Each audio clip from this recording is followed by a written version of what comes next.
இறைவணக்கம். ஆனந்தம் மலரட்டும், ஆனந்தொலி பரவட்டும் என் ஆன்மீக சிவசொந்தங்களே. ஆனந்தொலி ஃபவுண்டேஷன் யூடியூப் சேனலுக்கு உங்களை அன்போடும் ஆனந்தத்தோடும் சிவத்தன்மையோடும் வரவேற்கின்றோம்.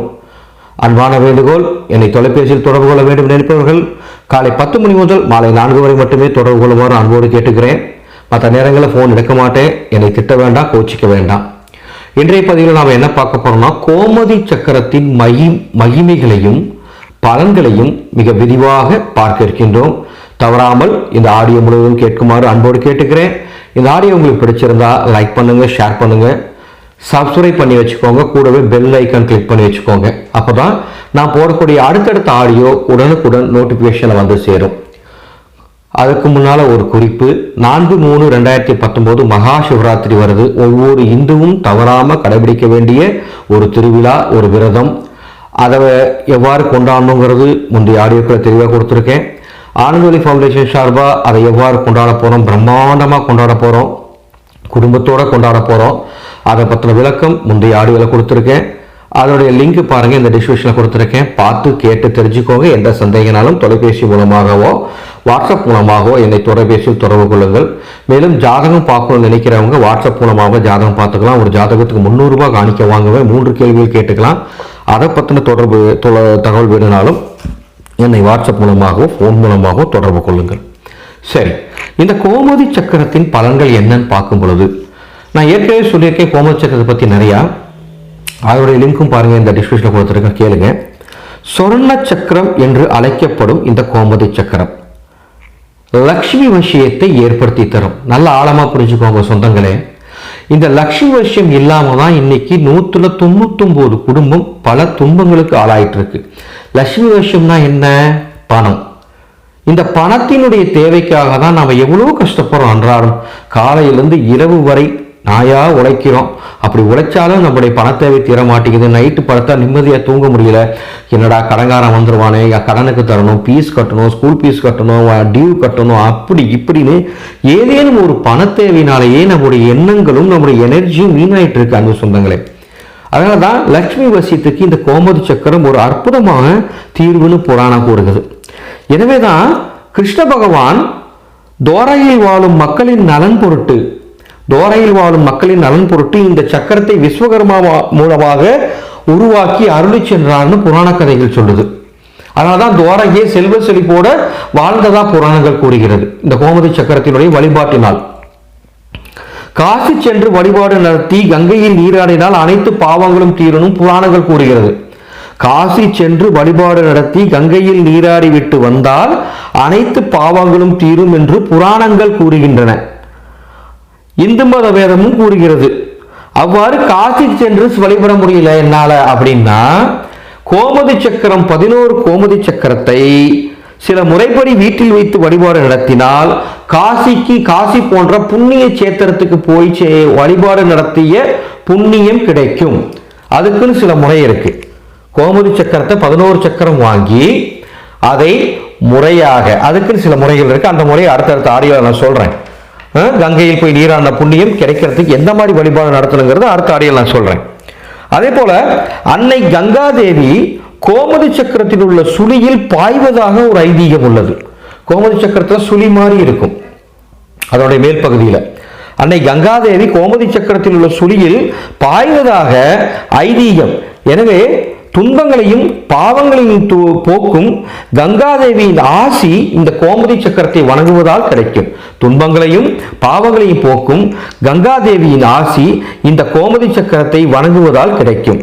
இந்துக்களின் திருவிழாக்களில் கங்கையில் நடைபெறும் கங்கா ஆரத்தியை காண்பது மிக முக்கியமான நிகழ்வாக கருதப்படுகிறது. கங்கையில் நிகழும் கங்கா ஆரத்தி என்னும் அந்த வழிபாட்டு முறையை காண்பது மிக முக்கியமான நிகழ்வு. அதை காண இயலாதோர் 21 கோமதி சக்கரங்களை சில முறைப்படி வீட்டில் வைத்து தீபமேற்று வழிபாடு நடத்தினால் அந்த கங்கை ஆரத்தி கண்ட பலன் கிடைக்கும். அந்த முறை என்னன்னு அடுத்தடுத்த ஆடியோவில் நான் சொல்றேன். அன்பு சொந்தங்களே, 21 சக்கரங்கள், அதுக்கு சில முறைகள் இருக்கு. அந்த முறைகள் மூலம் வைத்து நீங்க தீப ஆரத்தி காட்டினா கங்கைக்கே தீப ஆரத்தி காட்டின மாதிரி ஒரு பலன் கிடைக்கும். ரைட்டுங்களா? அதே போல சிவசாபம் நீங்குவதற்கு இந்த கோமதி சக்கர வழிபாடு உங்களுக்கு மிகவும் உதவி புரியும். குலதெய்வ சாபம் உள்ளோர் முன்னோர் சாபம் உள்ளோர் இந்த கோமதி சக்கரத்தை வீட்டில் வளமுறை என்னும் வழிபாட்டில், அது அந்த வழிபாட்டுக்கு பேரு வளமுறை வழிபாடுன்னு சொல்லுவாங்க. அதை பத்தின அடுத்த ஆடியோல சொல்றேன். ஏன்னா அடுத்த ஆடியோல வரிசையில பேசிட்டு வர கோமதி சக்கரத்தை பத்தி. குலதெய்வ சாபமும் முன்னோர் சாபம் உள்ளோர் இந்த கோமதி சக்கரத்தை வீட்டில் வைத்து வளமுறை வழிபாடு என்னும் வழிபாட்டின் மூலமாக பூஜை செய்து வந்தால் அந்த தோஷத்திலிருந்து அந்த குடும்பம் நீங்கும் என்பது திண்ணம் திண்ணம் திண்ணம். சுதர்சன சக்கரத்தை காட்டிலும் அதிக பலன், அதிக சக்தி வாய்ந்தது இந்த கோமதி சக்கரம்னு புராணங்கள் சொல்லுகின்றன. பொதுவாக மனிதனுடைய குணம் பலவேறுமாக இருக்குது. ராட்சச குணமா இருப்பான், தாமச குணமா இருக்கலாம். இந்த மாதிரி மனிதனுடைய குணங்களும் தேவ குணமாக கூட இருக்கலாம். மனிதனுடைய குணம் இந்த கோமதி சக்கரத்தை வழிபாடு செய்வதால் எப்பேற்பட்ட ராட்சச குணம் உள்ள மனிதனும் சாத்வீகமான குணம் கொண்ட மனிதனாக மாறுவான் என்பதற்கு நானே மிகப்பெரிய உதாரணம். என்னுடைய மாணவர்களே மிகப்பெரிய உதாரணம். இந்த கோமதி சக்கர வழிபாடு அவ்வளவு அற்புதமாக இருக்கும். எதிரி தொல்லை அதிகமாக இருப்பவர்கள் கோமதி சக்கரத்தை முறைப்படி வழிபாடு செய்தால் அந்த எதிரி தொல்லையிலிருந்து நீங்கலாம். குறிப்பு: எதிரி தொல்லை அதிகமாக உள்ளோர் இந்த கோமதி சக்கரத்தை முறைப்படி வழங்கினால் இந்த எதிரி தொல்லையிலிருந்து நீங்கலாம். கோமதி சக்கரம் என்று சொன்னால் ஈர்ப்பு சக்தியின் அர்த்தம். அதாவது நல்லா புரிஞ்சுக்கோங்க அன்பு சொந்தங்களே, நீங்க எந்த தொழில் செஞ்சாலும் சரி, இல்லை ஒரு இடத்துல நீங்க வேலைக்கு செஞ்சாலும் சரி, ஒரு டீ கடை, மளிகை கடை, அல்லது எந்த விதமான வியாபாரம் மார்க்கெட்டிங் துறையில இருந்தாலும் சரி, அல்லது ஒருத்தட்ட கீழ்பணிகிற ஒரு எந்த வித தொழிலாக இருந்தாலும் சரி, ஜனவசியம்னு ஒன்று உங்களுக்கு வேணும். அந்த ஜனவசியம் இருந்தால் தான் வியாபாரங்களுக்கு வியாபாரம் நல்லா நடக்கும். தொழில்காரங்களுக்கு முதலாளிகிட்ட நல்ல பேர் கிடைக்கும், கூட வேலை செய்யறவங்களோட நல்ல பேர் கிடைக்கும். மொத்தத்தில் தொழில் நல்லபடியாக நடக்கணும்னா உங்களுக்கு ஜனவசி ஏற்படணும். அந்த ஜனவசியை ஏற்படுத்துறதுக்கு இந்த கோமதி சக்கரம் உங்களுக்கு மிகப்பெரிய துணையாக இருக்கும். அதுக்குன்னு சில வழிபாடு உண்டு. ஜனவசிய கோமதி சக்கர வழிபாடுன்னு ஒரு தனி முறை உண்டு. அதை பற்றியும் அடுத்தடுத்த ஆடியோல போடுறேன். எனவே இந்த கோமதி சக்கரங்கிறது ஒரு அற்புதமான ஒரு சக்கரம். பணத்தை ஈர்க்கும் சக்தி இந்த கோமதி சக்கரத்துக்கு உண்டு. பணத்தை ஈர்க்கும் சக்தி இந்த கோமதி சக்கரத்துக்கு உண்டு. இந்த கோமதி சக்கரத்தை முறைப்படி உங்க வீட்டில் பூஜைகளை வச்சு வழிபாடு செய்யணும். நல்லா புரிஞ்சுக்கோங்க. இந்த கோமதி சக்கரத்தை வெறுமனே அப்படியே வழிபாடு செய்ய முடியாது. அதுக்கு நிறைய இருக்கு. உங்களுக்கு என்ன பிரச்சனை, அந்த பிரச்சனை என்னன்னு தெளிவாக ஒரு குருவிட்ட சொல்லி அந்த குருவின் மூலமாக இந்த கோமதி சக்கரத்தை வாங்கி எத்தனை எண்ணிக்கையில் வாங்கணும், 11, 21, 48, 36, 18 அப்படின்னு பிரச்சனைக்கு தகுந்த மாதிரி எண்ணிக்கையில் உண்டு. அவ்வாறு அந்த எண்ணிக்கையில வாங்கி அந்த பூஜை முறை பிரகாரம் நீங்க செஞ்சீங்கன்னா உங்க குடும்பத்தில் இருக்கக்கூடிய அந்த பிரச்சனை கண்டிப்பா தீரும். நமது ஆனந்தொலி ஃபவுண்டேஷன் சார்பாக என்னை நாடி வரும் என்னுடைய அன்பு சொந்தங்களுக்கு அவங்க பிரச்சனைக்கு தகுந்த மாதிரி இத்தனை எண்ணிக்கையில் சொல்லி கோமதி சக்கரம் வழங்கிட்டு இருக்கோம். தேவைப்படுவோர் தொடர்பு கொள்ளுங்க.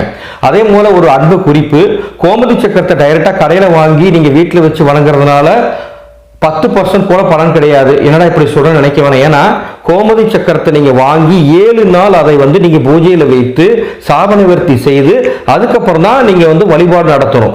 அந்த 7 நாள் முறையை பத்தி நான் அடுத்தடுத்த ஆடியோல அந்த முறை கோமதி சக்கரத்தை சுத்தம் பண்ற முறை எவ்வாறு சுத்தி செய்யணும் அப்படிங்கிற முறையை அடுத்தடுத்த ஆடியோல போடுறேன். இந்த நல்ல விஷயத்தை கொஞ்சம் எல்லாருக்கும் சொல்லுங்க. இந்த ஆடியோவை சப்ஸ்கிரைப் பண்ணுங்க, லைக் பண்ணுங்க. நம்மை அறியாமல் நாம செய்யும் சில தவறுகளால் நம்ம நிச்சயமாக 2 ஆசீர்வாதத்துக்கு ஆளாகாம இருக்கோம். அந்த ஆசீர்வாதத்தை பெறத்துக்கு கோமதி சக்கரம் வழிபாடு, வலபுரி சங்கு வழிபாடு, ருத்ராட்ச வழிபாடு, தாமரை வழிபாடு, மகாமேரு வழிபாடு, இது மாதிரி நிறைய வழிபாடுகள் உண்டு. இந்த அதுவும் குறிப்பாக கோமதி சக்கர வழிபாடு கைமேல் பலன் தரும். சரிங்களா? நிறைய கோமதி சக்கரத்தை பேசலாம் அடுத்தடுத்த ஆடியோல. எந்தெந்த பிரச்சனைக்கு எத்தனை எண்ணிக்கையில் கோமதி சக்கரத்தை வைக்கணும், அதை எப்படி வைக்கணும், அதை சாப நிவர்த்தி செய்வது எப்படி, சுத்தி செய்வது எப்படி, இது அத்தனை விஷயம் அடுத்தடுத்த ஆடியோல பார்க்கலாம்.